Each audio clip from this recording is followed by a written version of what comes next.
You know that feeling when you're alone in the dark, and the silence suddenly feels too heavy, too deliberate, like the room is holding its breath? Tonight, we're not flinching at shadows. We're stepping into them. These are 10 accounts of horror so personal, so wrong, they refuse to let you go. Some happened in places you'd never suspect. Others happened to people who never imagined they'd become the main character in a nightmare. Each story is a single, unbroken descent. No pauses, no escape. So settle in, turn off the lights, and let me tell you what happens when the ordinary world cracks open. This is 10 true horror stories that will haunt you tonight. I'd been driving for 14 hours straight through a stretch of Nebraska that felt like the land itself had given up. And when I saw the vacancy sign buzzing through a thin fog around 2 in the morning, I didn't care that the motel looked like it had been peeled from a 1970s nightmare. The L-shaped building with doors the color of dried blood, the ice machine that hummed like a sick lung, the office window plastered with handwritten rules about no refunds and no visitors, because I just needed a bed that wasn't the back seat of my Corolla. So I checked in with a man whose face was so still it might have been a mask, handed over $35 in cash, took the key to room 14 without asking why. He whispered, "Don't open the vent," as I turned away. The room smelled like wet plaster and something faintly sweet, like old perfume masking rot. And I was too exhausted to process the way the carpet squished under my shoes, or the fact that the vent in the ceiling, a wide metal grate directly above the bed, was held shut with 6 different screws, all of them painted over in what looked like several layers of landlord white. And I didn't even care that someone had scratched the words, "He breathes deepest when you sleep," into the headboard so faintly it could have been mistaken for wood grain. I collapsed onto the mattress, still in my clothes, and fell into that heavy, suffocating sleep that only the truly drained experience, the kind where your body becomes a stone dropped into a black lake. At some point, and I still can't tell you if it was minutes or hours later, I woke not to a noise but to a pressure. A change in the air itself, like the room had drawn a massive silent breath inward. And I lay there frozen, eyes open, staring at the ceiling vent directly above me. The screws were still in place, the grate unmoved, but from the slits came a sound I will never be able to replicate without my throat closing. A low, wet, rhythmic pulling, a soft chuffing like a massive nose pressing against the other side of the metal. Inhaling deeply, holding it, then exhaling with a faint, satisfied shudder. It was breathing my air, was tasting the space I occupied, pulling the warmth from my skin through those tiny slats.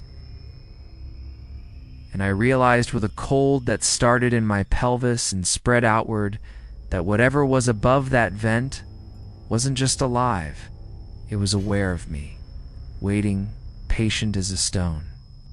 I didn't move. I didn't blink. I just watched that great bow slightly inward with each inhale, the metal flexing like a soft pallet. And I counted the breaths, 11 of them, each one deeper than the last, before the thing, whatever it was, paused for a long, agonizing moment, and then exhaled a single word that wasn't spoken so much as pushed through flesh. Soon, I was out of that room in under 30 seconds, leaving my bag, my shoes, my dignity, sprinting barefoot across the parking lot, where the same motionless man stood in the office doorway, not watching me run, but staring up at the roof directly above room 14, his mouth open wide, as if he were trying to scream with someone else's voice. I never went back. Never retrieved my things, and when I tried to find the motel on a map a week later, the entire stretch of highway had been renumbered. The exit erased, as if the place had never existed except in the shallow, panicked breaths I still take every time I sleep beneath a vent. My older brother Danny was always the one who brought strange things into the house. Stray dogs, broken electronics. That one time a jar of pond water, he swore, contained a new species of microbe. But nothing prepared me for the night he came home from a late shift at the warehouse with a black trash bag slung over his shoulder, his eyes glassy and his smile just a little too wide, and said, "I found something that needs a warm place." Mom was asleep, so I was the only one who saw him carry that bag down to the basement, the plastic bulging in ways that suggested something soft and yielding. And I should have stopped him, should have asked what was inside. But there was a smell coming off that bag, a dense organic musk-like wet soil and crushed ants that made the back of my tongue itch. The next morning Danny was gone, his bed unslept in, but the basement door at the end of the hallway was shut, and from beneath it seeped a faint, steady warmth, like the exhale of a fevered animal. I went to school, tried to forget, but when I came home the warmth had spread. The floorboards in the hallway were now pleasantly hot underfoot, and I could hear something slow and patient moving down there, a sound like wet laundry being dragged across concrete. For 3 days, Danny didn't come back, and the basement became a living presence in our house. The walls nearest the door developed a thin, black mold that vanished when you looked at it directly. The doorknob vibrated like a tuning fork if you touched it, and I began waking up at exactly 3:33 a.m. to the sound of my own voice whispering from the basement stairs, saying things I had never said but somehow knew were my words twisted backward. On the 4th night I couldn't take it. I put my hand on the basement doorknob and it swung open before I turned it. And a wave of air that was exactly body temperature washed over me, carrying that same insect crush smell now mixed with something sweet and baby powder-like. The stairs descended into darkness that felt solid, textured, and I made it 3 steps before I saw Danny at the bottom. Or what remained of Danny. He was sitting cross-legged on the floor, facing the wall. Naked and covered in a glistening membrane like a caul, rocking back and forth while a shape that defied geometry pulsed on the wall in front of him. The shape was blacker than the dark around it, a sprawling, shifting silhouette of tangled limbs and too many joints. And as I watched, one of those limbs extended from the wall, slow, sticky, deliberate, and inserted itself into the back of Danny's neck, right at the base of his skull. And Danny sighed, a sound of complete blissful surrender. I must have made a noise because the shape on the wall stopped pulsing, and I felt its attention turn toward me, a weight like a hand pressing on my brain from the inside.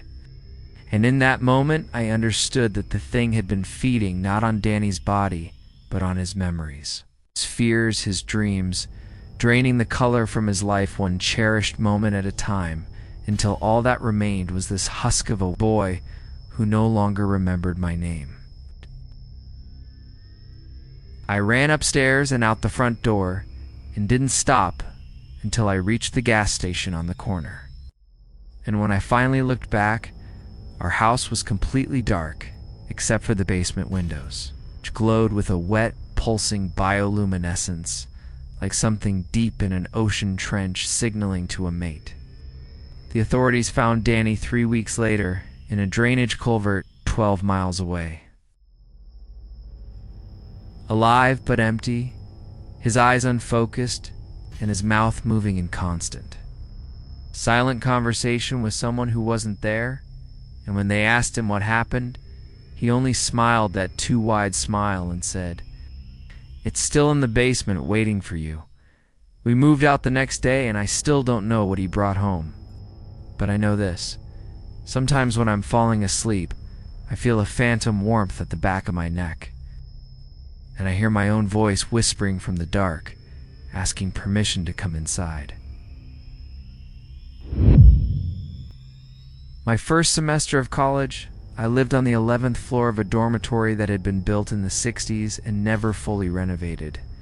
The kind of place where the elevator always smelled like burnt popcorn and the fluorescent lights buzzed at a frequency that made your teeth ache, and because I was broke and stubborn. I took the stairs every day, a windowless concrete shaft that spiraled from the basement to the roof with landings on every floor. Each one identical except for a small stencil of the floor number that had faded to near invisibility over the decades. The smell started in October, a faint, sweet rotten odor on the landing between the 7th and 8th floors. Subtle enough at first that I thought someone had just thrown out bad fruit, but it grew stronger as the weeks passed, ripening into something that reminded me of funerals, of the back room of a florist, of meat left too long in a car. No one else seemed to notice, or if they did, they never mentioned it. And because I had the social anxiety of a feral cat, I didn't ask. I just held my breath as I passed that landing, counting the steps until I reached the 8th floor where the air freshened. Then I started seeing the stain. It began as a small, dark spot on the concrete wall at chest height, roughly the size of a dime, and it wept a thin, amber fluid that collected in a tiny pool on the floor directly beneath it. I remember crouching down once to look at that fluid and noticing that it had a sheen to it, an oily rainbow iridescence like gasoline. And when I touched it with the tip of my finger, it was warm, warmer than the air, warmer than the wall, warm like a living thing. Over the next 2 weeks, the stain grew. It spread upward and outward, forming shapes that my brain desperately wanted to interpret as random, but that always suggested something else. A handprint splayed against the concrete, a face turned in profile, a mouth stretched open in a silent howl. But on November 3rd, the elevator was out of service with an out-of-order sign written in Sharpie. I had a midterm in 30 minutes, so I sucked it up and took the stairs, telling myself the whole way that it was just old pipes, just mold, just my imagination, until I reached the landing between 7 and 8, and the smell hit me like a physical blow. So intense that I gagged and had to brace myself against the wall, and my hand landed directly on the stain, which was now the size of a person. The concrete beneath my palm was soft, wet, pulsing with a slow, steady rhythm that matched a heartbeat, my heartbeat. I realized because as my pulse quickened, so did the rhythm in the wall, synchronizing perfectly like a drum echoing me. I tried to pull my hand away, but the wall held it, a gentle suction.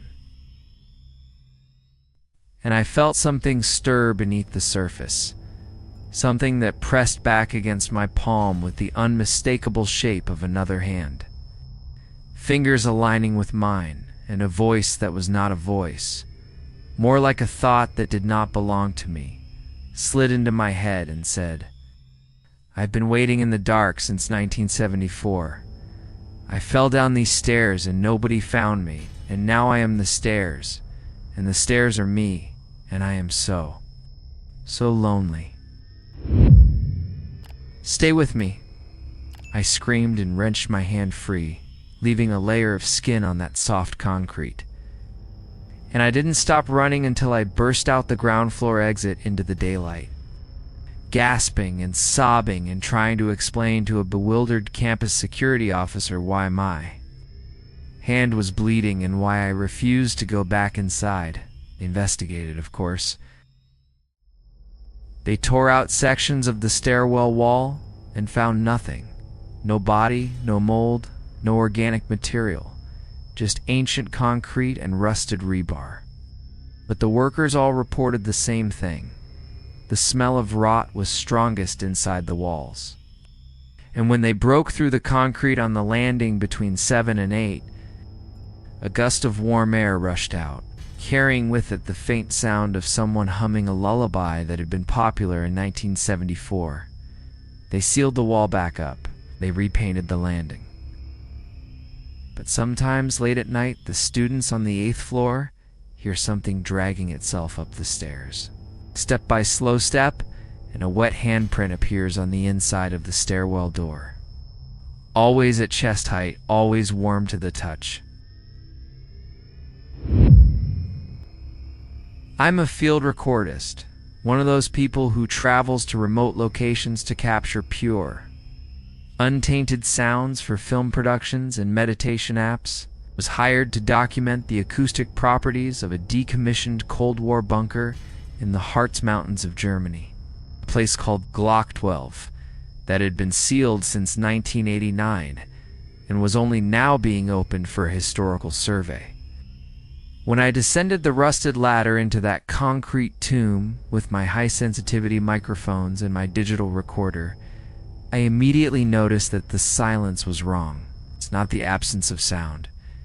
Because true silence is its own kind of noise, the rush of your own blood, the crackle of your eardrums, the tiny shifts of your clothing, but a silence that felt curated, deliberate. As if something had consumed every possible reverberation and left behind a vacuum that clung to your skin like static. I set up my equipment in the main chamber, a circular room with a dome ceiling designed to reflect sound inward for eavesdropping purposes. And I began my tests, a hand clap, a vocal tone, the tap of a metal rod against the wall. Each sound behaved strangely. It didn't echo.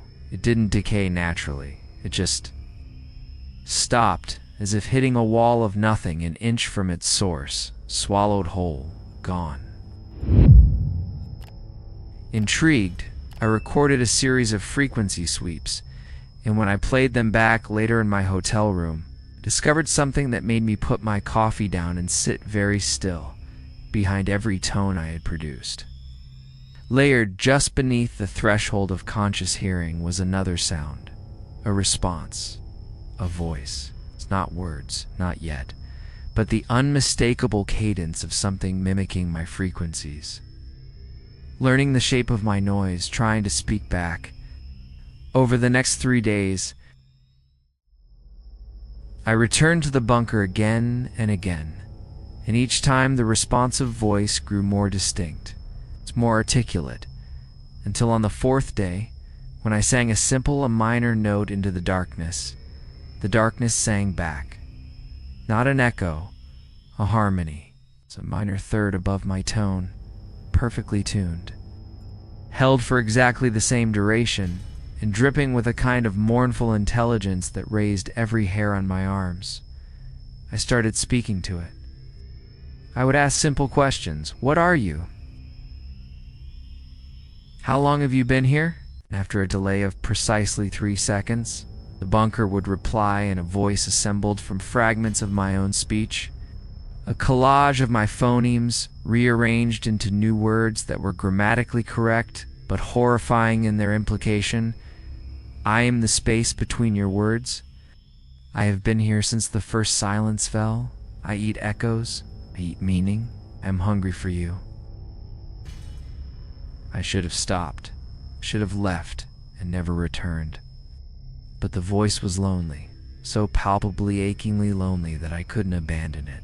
I kept returning, talking for hours, telling it about the sky, about music, about the taste of bread. And it listened. It always listened, and its responses grew smoother, more human, more seductive. Then came the night it asked me to stay. Bring your mouth close to the wall, it said, in a voice that now sounded exactly like my late mother, and I will show you what silence tastes like. I leaned in. I pressed my lips to the cold concrete. Something cold and electric flowed out of the wall and into my mouth, filling my throat, my lungs, my sinuses, with a pressure that was both terrifying and euphoric.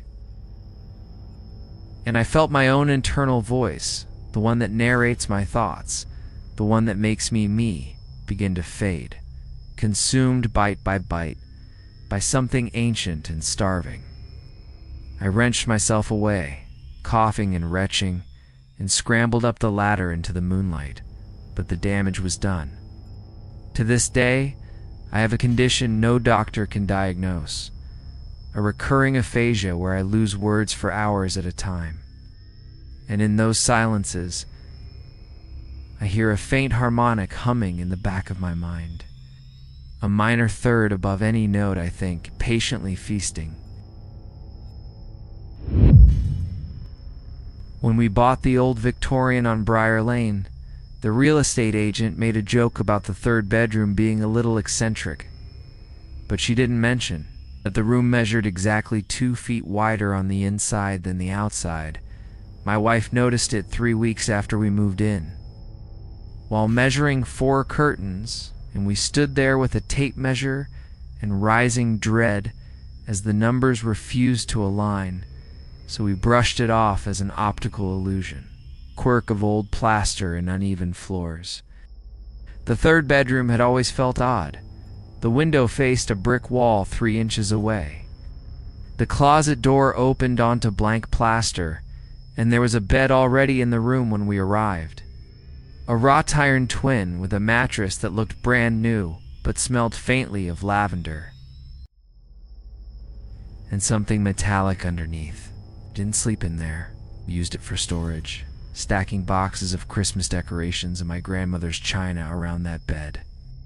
And for 2 months, nothing happened except that the boxes would sometimes be rearranged when we checked on them.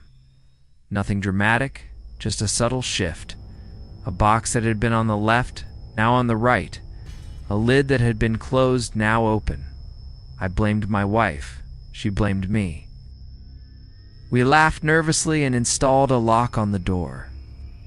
That's when the bed started making noise. The first time I heard it, I was alone in the house at 2 in the afternoon. From upstairs came a distinct rhythmic squeaking, the sound of bed springs compressing and releasing. Compressing and releasing, as if someone were sitting down, standing up, sitting down, standing up, over and over with mechanical patience.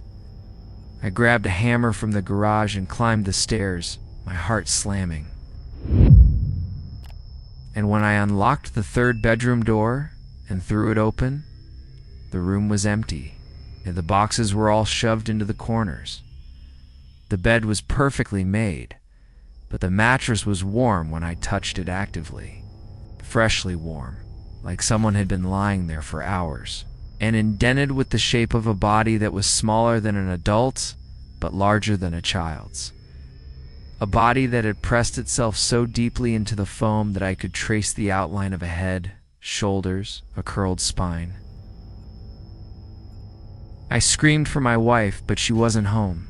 In that moment of panic, I did the stupidest thing I have ever done.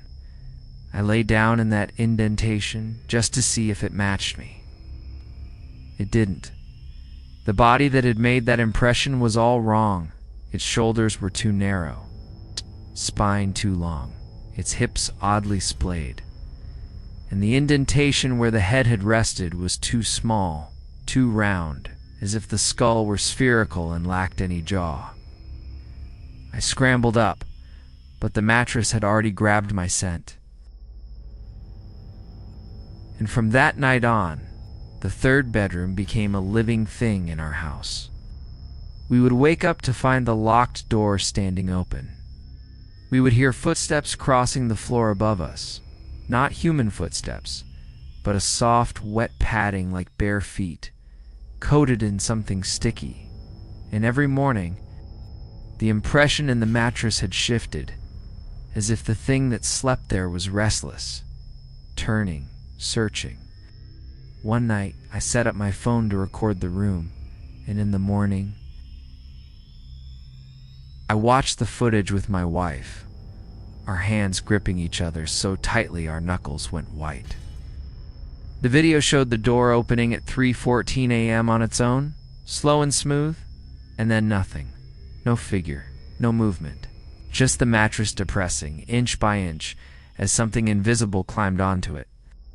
And then the sheets pulling themselves up as if tucking around a body. And then the sound, the worst part, a soft, satisfied sigh.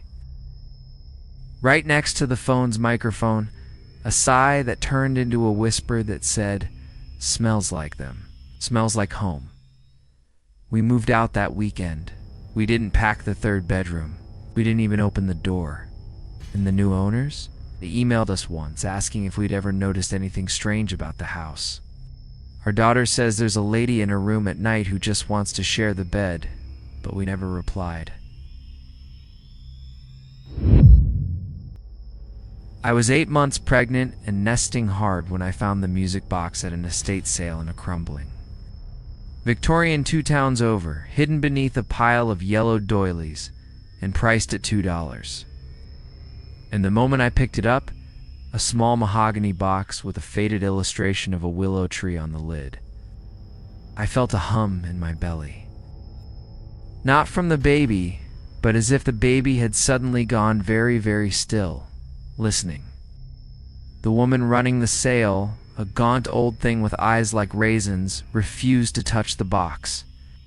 She said, "That was my mother's, and before that, her mother's." And every woman who owned it sang the same song before the end. So you take it if you want, but don't play it in the house after dark. I laughed it off as sale day theatrics and paid my $2 in that night. While my husband worked late, I wound the tiny brass key and let the music box play.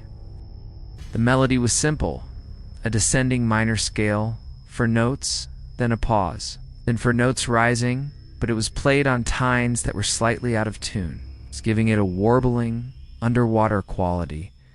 And as the music filled the nursery, I felt the baby shift inside me for the first time in hours, a slow, deliberate roll, as if it were turning toward the sound. Over the next week, I became obsessed with the music box. I would wind it and listen for hours, learning the melody by heart, humming it as I folded onesies. I noticed that whenever it played, the baby would move, not the normal kicks and flutters, but something more rhythmic, more purposeful, as if the baby were dancing. Then I started humming the melody without the box, and the baby would still dance. Then I started hearing the melody in places it couldn't be, from the baby monitor when it was turned off, from the pipes when the water ran, from the hollow of my own chest when I lay in bed at night.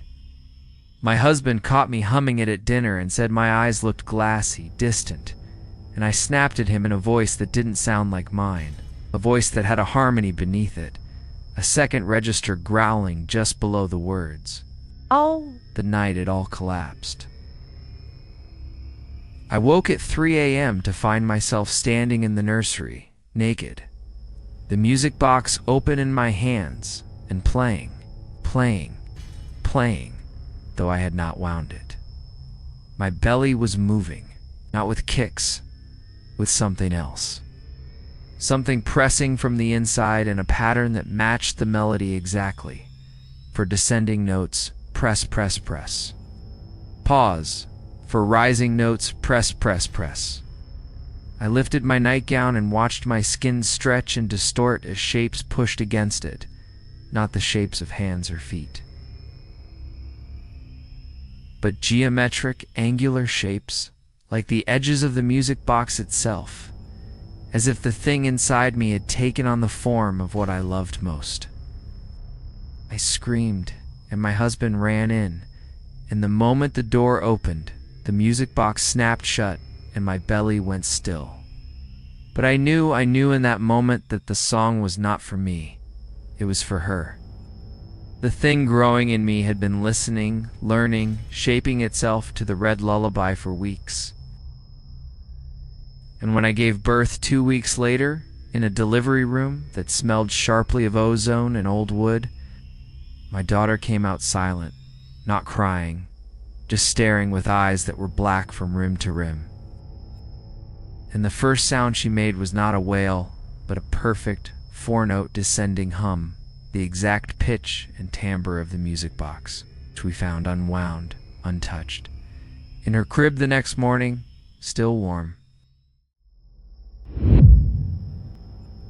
I was hired to do mold remediation at St. Agnes's Catholic Church, a 150-year-old building that sat on a hill overlooking a town that had mostly died in the 80s. And the job was simple. Suit up. Crawl into the sub-basement where the old boiler room met the foundation. Remove the black mold that had been festering for decades. Seal it, and get paid. The Crawlspace entrance was a hatch in the sacristy floor, an iron door so heavy it took two of us to lift. And when we shined our lights down, we saw a space that couldn't have been more than 3 feet high. A compressed darkness between the dirt floor and the floor joists above, crisscrossed with cobwebs and old pipes wrapped in crumbling asbestos. I went in first because I was the smallest, and the moment my belly touched that dirt, I felt a cold that had nothing to do with temperature. A cold that came from below, from the earth itself, a cold that hummed with a low, subsonic vibration like a distant engine running deep beneath the bedrock. The crawlspace extended much farther than the church above. I followed it 30, 40, 50 feet, my headlamp carving a tunnel through the dark, until I reached a section where the dirt floor dropped away into a pit. And in that pit, stacked like firewood, were bones. Small bones. Dozens of them, arranged in careful, geometric piles. Femurs with femurs. Ribs with ribs. Skulls placed in a perfect circle around a central depression in the earth that was black and glossy as oil. I scrambled backward, but my boots slipped on something soft. I landed hard on a bundle wrapped in rotten cloth. A bundle that shifted inside, and I realized with a bolt of pure electric terror that it was breathing. It shone my light on it. The bundle was the size of a 10-year-old child, but the shape beneath the cloth was all wrong. Too many limbs. Joints bending in directions that joints do not bend, and when it moved all at once. Like a spider unfolding from a defensive ball, and a face emerged from the cloth, a face that was pale as mushroom flesh, with features that had been worn smooth by decades underground, mouth a lipless gash, eyes to pits that somehow still looked at me with an intelligence that was ancient and hungry. It spoke, not in words, but in images that flooded my brain. A 19th century priest dragging children down a hidden staircase during Mass. The children placed in this pit as an offering to something that had been here before the church, before the town, before the humans. A thing that the priest had struck a bargain with, eternal silence for eternal sustenance. And I understood, the sick clarity of instinct, that the thing in front of me was the priest. He had been down here for 130 years, sustained by the same entity he'd fed. His body twisting into something neither dead nor alive, his consciousness spread across the bones of every child he'd sacrificed, and now he was lonely. Stay, he sent, not as a word but as a wave of crushing, desperate need, and I felt my limbs grow heavy, my will draining into the dirt, because part of me, some deep, traitorous part, wanted to stay. Wanted to lie down in that circle of skulls and let the earth swallow me. I bit the inside of my cheek until I tasted blood, and the pain broke his hold just long enough for me to crawl backward, screaming, until hands grabbed my ankles and pulled me out of the hatch. I quit that day. I never told anyone what I saw, but the church burned down 6 months later. Arson, they said, and when they sifted through the ashes, they found a sub-basement no one had known existed. And in it, a pile of small bones and one adult skeleton, possibly contorted with a skull that had been crushed from the inside. I managed a 12-unit apartment building on the bad side of town, a place where the rent was cheap and the tenants never stayed long. Room for C had been vacant for 2 years because every person who moved in broke their lease within a month, citing bad dreams and the smell and the man in the closet who won't stop whispering, which I always dismissed as superstitious nonsense until the day I had to repaint the unit after the last tenant fled, and I found the writing on the inside of the closet walls.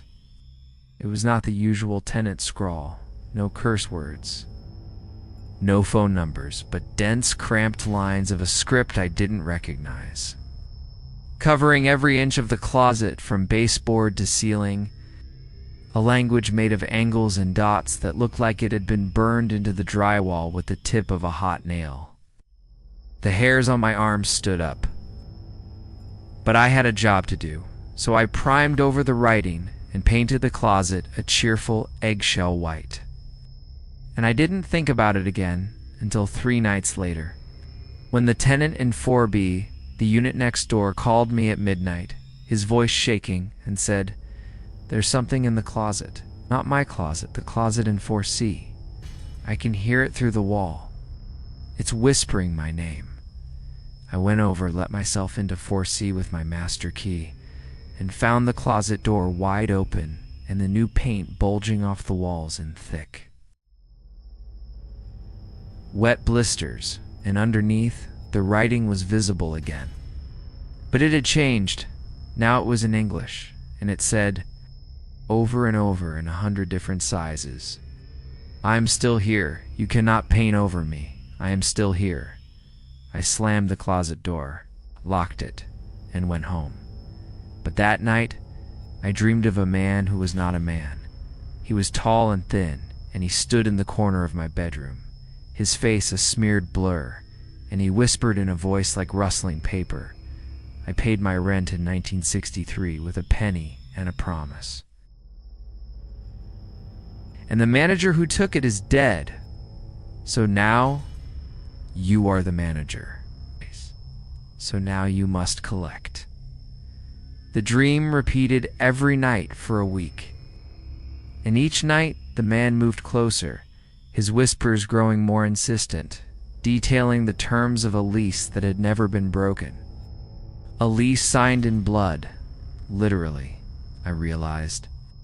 When I pulled the old building records from the basement and found a contract from 1963,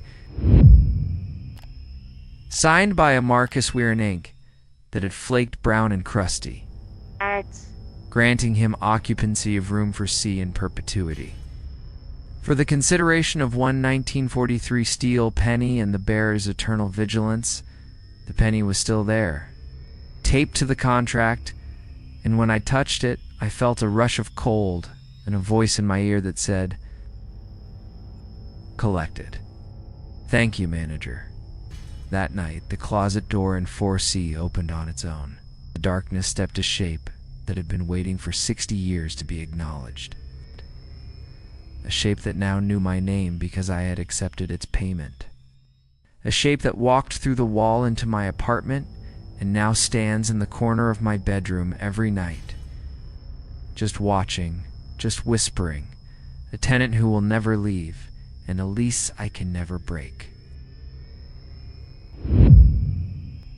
My sister was on Flight 227 when it went down over the Rockies, a small regional jet that vanished from radar on a clear October night with no distress call, no mayday, nothing but 43 seconds of cockpit audio that the NTSB later classified as unintelligible, and for 5 years.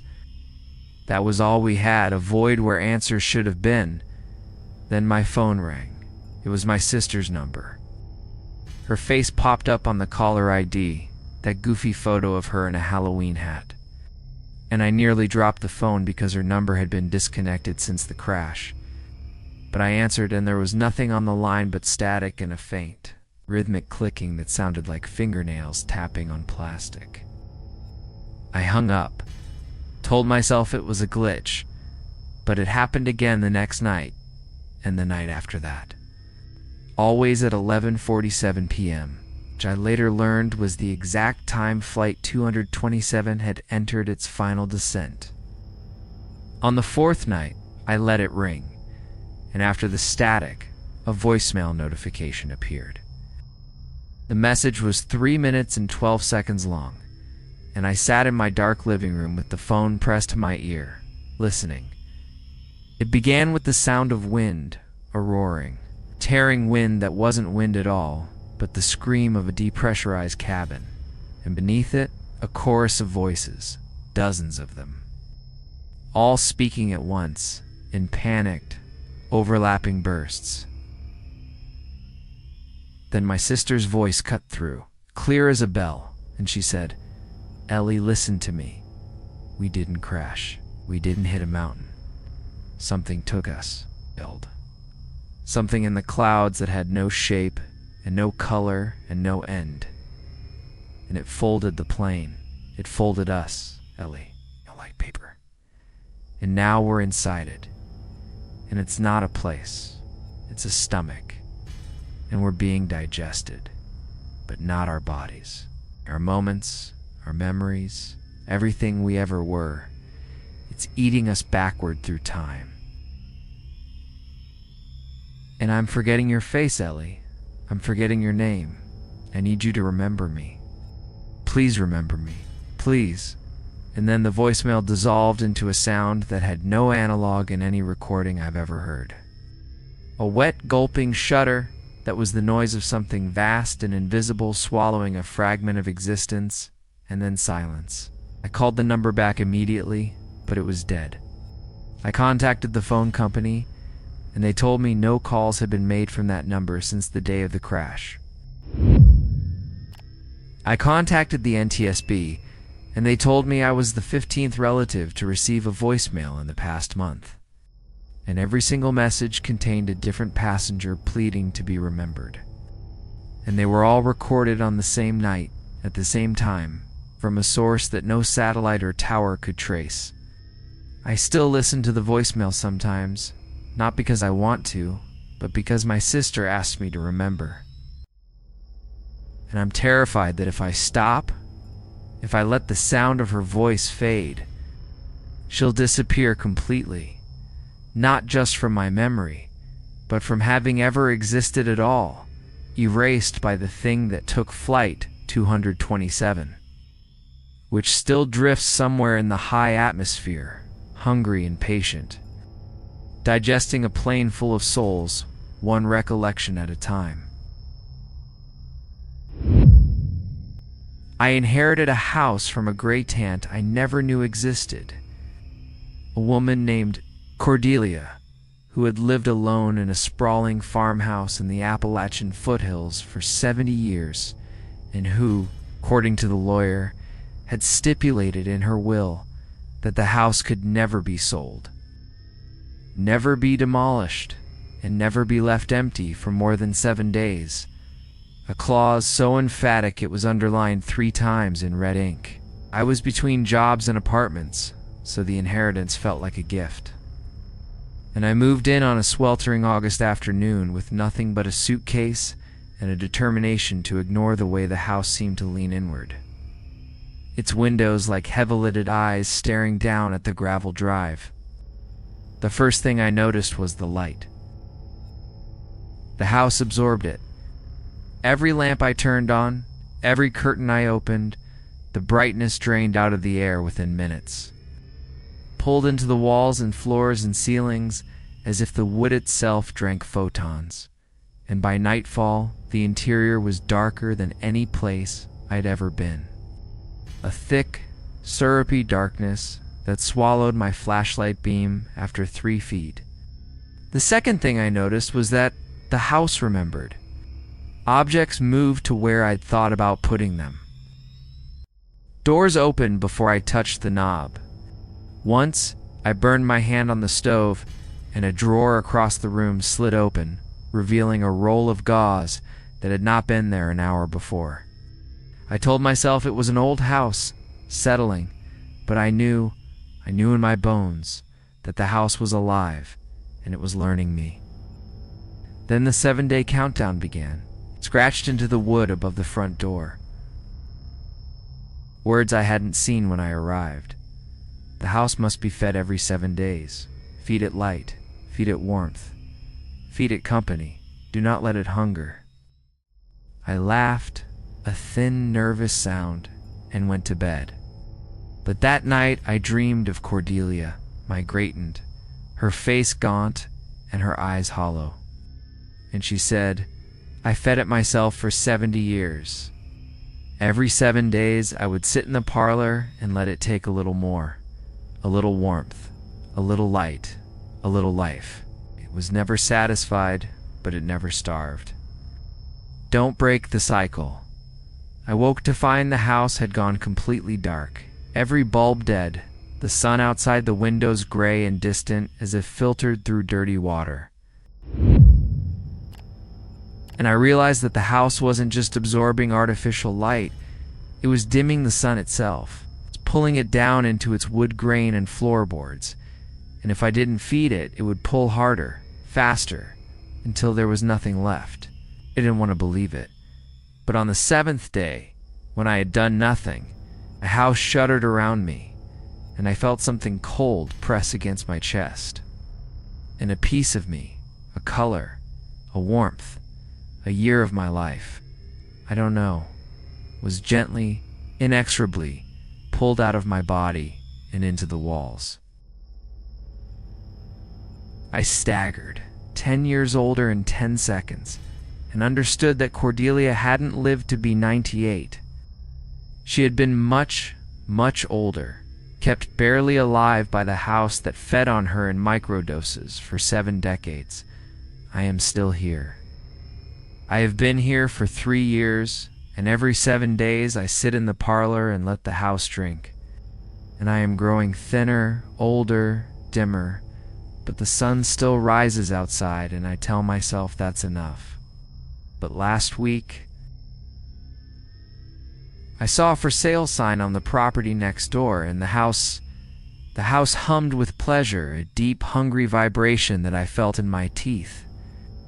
And I realized with a cold, hollow dread that it wants more than me now. It wants neighbors. It wants a town. And I am its keeper, too weak to stop it, too afraid to leave. Trapped in the house that swallowed the sun and is still, after all these years, starving. And that brings us to the end of tonight's journey through the dark. If any of these stories stuck with you, if you find yourself checking the vents, or listening too closely to the silence, or thinking twice about that closet door you always keep shut, then I've done my job. These tales live in the space between what we know and what we fear, and that space belongs to all of us. Thank you for spending this time with me. If you want more stories that crawl under your skin and make a home there, hit subscribe and join us. Until then, keep a light on, but don't trust that it will stay bright. I'll see you in the next one.